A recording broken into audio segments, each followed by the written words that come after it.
Be careful with the internet, Nora. Don't give out your personal information like your address and phone number. There are a lot of weirdos out there, is what Melanie said to me as I got my coat on. Mom rolled her eyes at Melanie and says, "No kidding."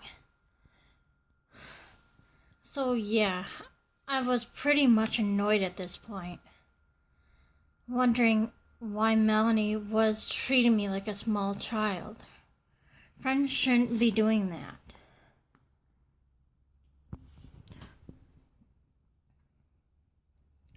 Monday, March 26, 2007, I contacted Melanie and told her I was feeling annoyed and hurt by her.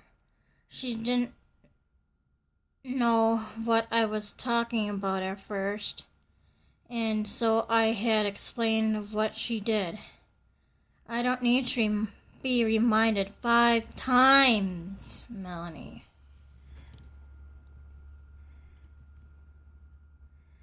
There's nothing to get upset over, Nora. I could tell she was smiling when she was saying that because it was a tone of voice she had used. What she didn't understand about this is I wasn't throwing things out of proportion. So on the phone that afternoon, we promised that she won't remind me of things like she had done at her open house. Something weird and strange happened on Wednesday, March 28, 2007. I went to work at my shift at Goodwill like usual. My supervisor showed me how to price necklaces and jewelry. He advised me to bag 6 of the necklaces and put them all in a little box.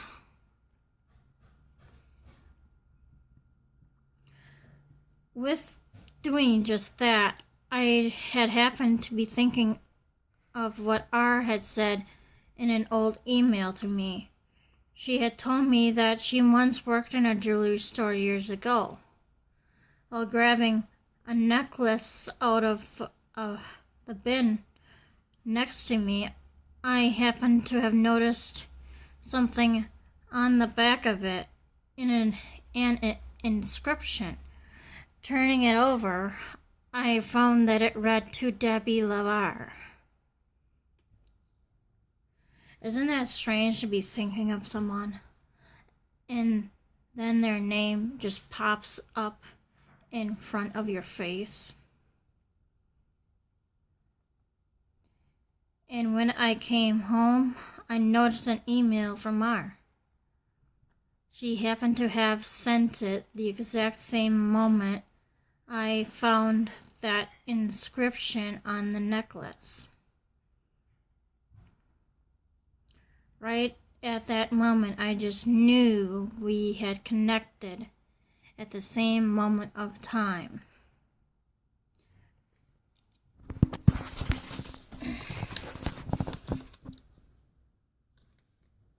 Saturday, March 31st, 2007, I called Paul. His wife picked up the phone, and once I asked for him, she sadly said he wasn't living at home anymore. Monday, April 2nd, 2007, I found a way to burn my copies, my videos onto DVDs. I use a program called Nero. April 7th, 2007, got prank calls again.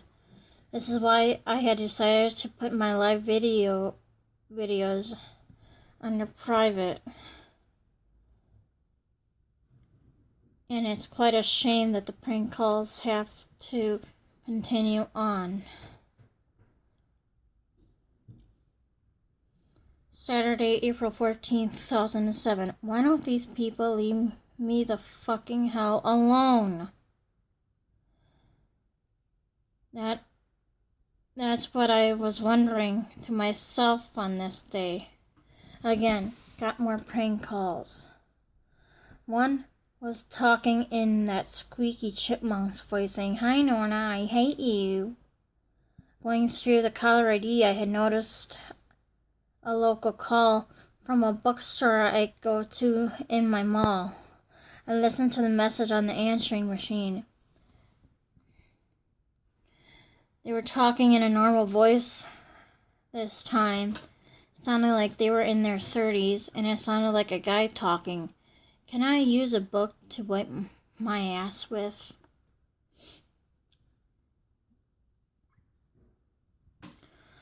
I was to a point on begging Mom to change her phone number, because back in 2006, when the police advised us to change the number or put the tap in a tap, she refused.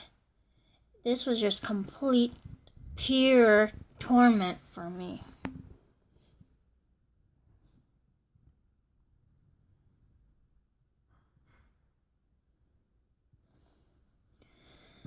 Monday, April 16, 2007. Once Paul is visiting here, he said he wants to take a class in writing with me. He says he's trying to write about his life but having trouble writing it out. I saw a little bit of it online on his blog, but it was only one page.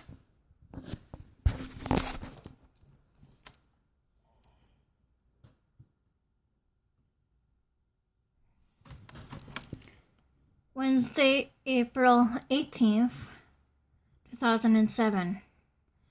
Got a MySpace message that had really pissed me off. "I'm one of your friends on a different account. You are stupid to know who I am. I'm going to continue to kiss your ass and pretend to be nice to you, all the while making fun of you. Go ahead, guess who I am. You'll never find out, and it would be a surprise to you, you ugly troll."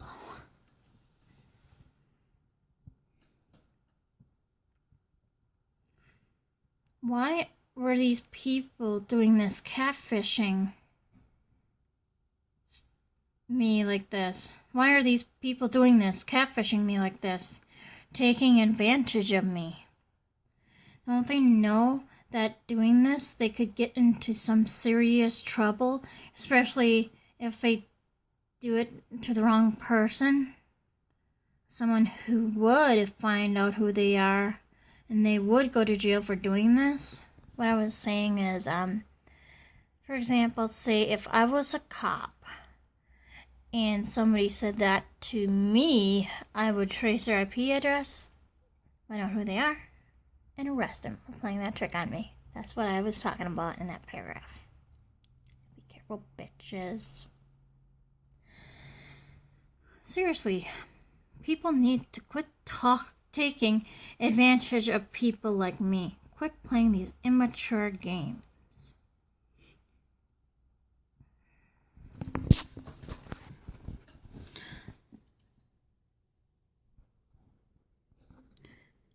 I had no other choice but to delete about 50% of my MySpace friends. I hardly ever spoke to them anyway. I was hoping by doing that, deleting some of my friends, that assholes would quit doing what they are doing. If not, I would be deleting my MySpace account. To this point, I was sick and disgusted by this internet harassment. If it would continue on, I would be forced to do what the police officer told me back in April of 2006. Stay off the computer.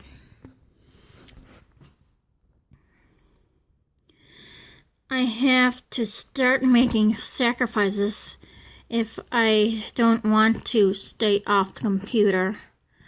No longer accept new friends anywhere.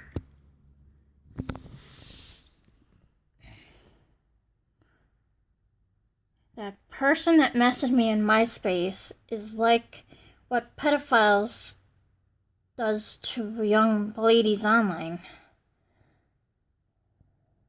I heard stories like this on the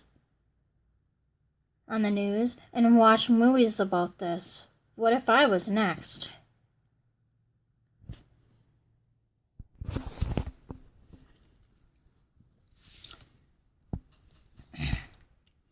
Say, just for an example, I would be walking around in the park. Someone who reads my MySpace and views my videos would capture me and kills me.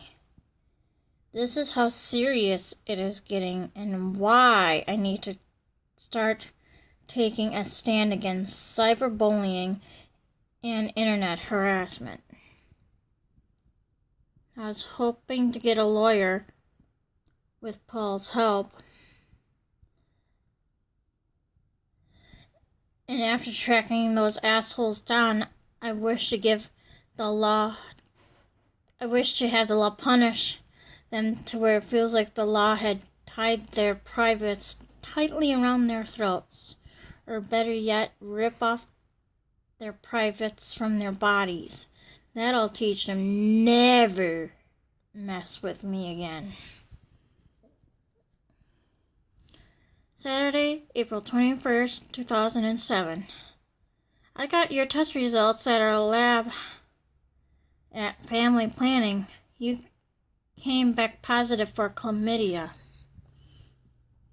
Yep, another prank call. Paul says that he is busting his ass to make it to town in order to visit me, and I told him that he better come into town as promised on the 30th, otherwise I will believe he is standing me up. I will try my best, even if it means driving the whole 16 hours with no sleep to make it, is what he said back on the chat.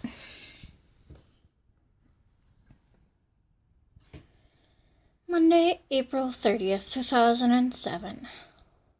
Paul's a no-show.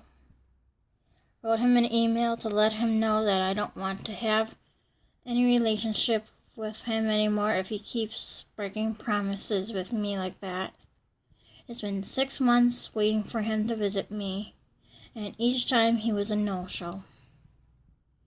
Tuesday, May 8th, 2007. R called me at noon, and she took the words right out of my mouth. I never told her what I thought in fear of making her mad at me, so I held back from saying it. I want to be friends forever, Nora, is what she said. Even though we had our complications, I want to stick together forever. I agree with this. I didn't want any complications either. Monday, May 14th, 2007. Paul calls and explained that he is now living in his wife's sister's basement. He told me he tried to leave to visit me, but his kids didn't let him. Thursday, May 24th, 2007. Paul tells me he needs to pay $1,200 for child support, or it will be jail time if he doesn't.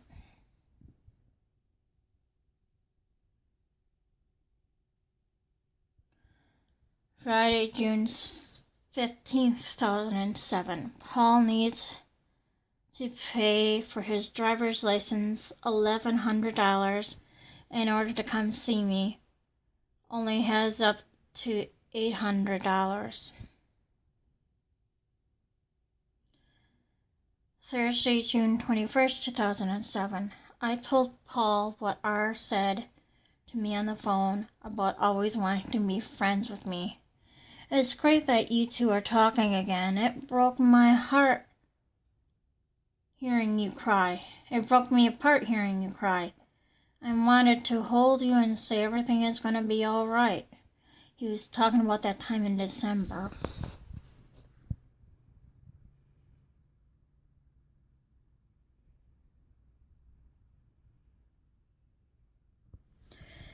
Friday, June 29th, 2007.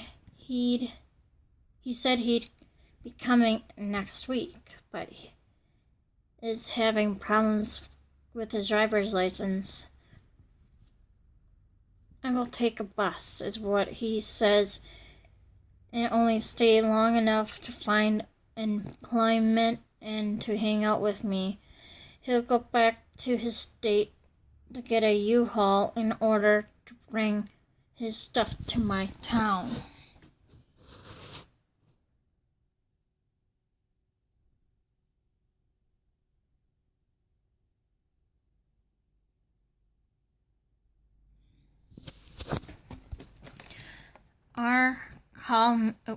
Saturday, June 30th, 2007. R called me and told me she likes my idea with her visiting me in town next June.